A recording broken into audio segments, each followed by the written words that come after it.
Siya yung bagong ampon? Yeah, nak siya si Lara. Lara, si Chloe. Inampon din namin siya, 3 years na siya nandito. Siya ang magsisilbing ate mo sa pamilyang to, ha? Iiwan ko muna kayo, may mga bisita ako doon. Sige na, bonding kayo.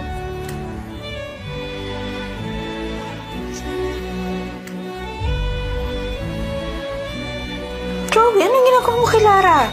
Mami, nagkakatuwaan lang po kami. Di ba? Ay, ako. Akala ko naman, inaasar mo siya. Mag-work na si Mami. Ingat ho. Oh, ano?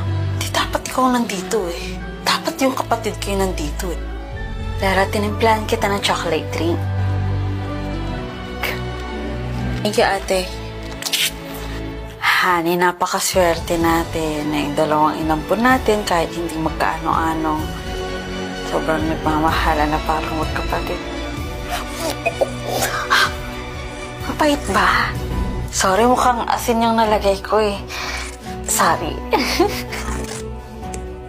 Nak, sigurado ka ba na pang Halloween party yung pupuntahan nyo? Yes, Mom. Sigurado ako na ikaw ang best costume doon, Lara. Oh, tara!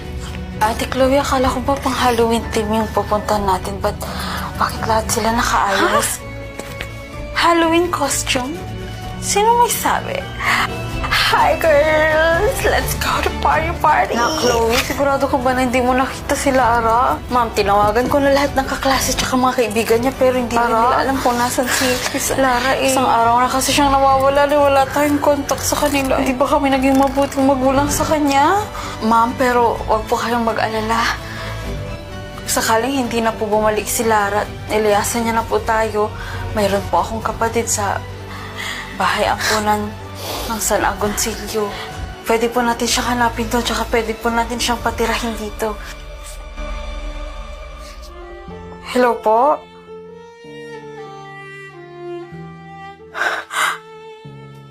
Condolence, Chloe, nabalitaan ko ang nangyari kay Lara. Di ba po sa bahay ampunan ng San Agoncillo po kayo nagtatrabaho? Kayo po yung pinag-iwanan ng mama ko sa kapatid ko. Ako po si Jenny. Ako po yung ate ni Jaja. Yung iniwan po namin sa inyo ng 3 years old pa lang siya. Ikaw si Jenny? Yung kapatid ni Jaja? Oh, matagal ko na pong hinahanap yung kapatid ko. Asan po siya? What a coincidence. Bakit ho?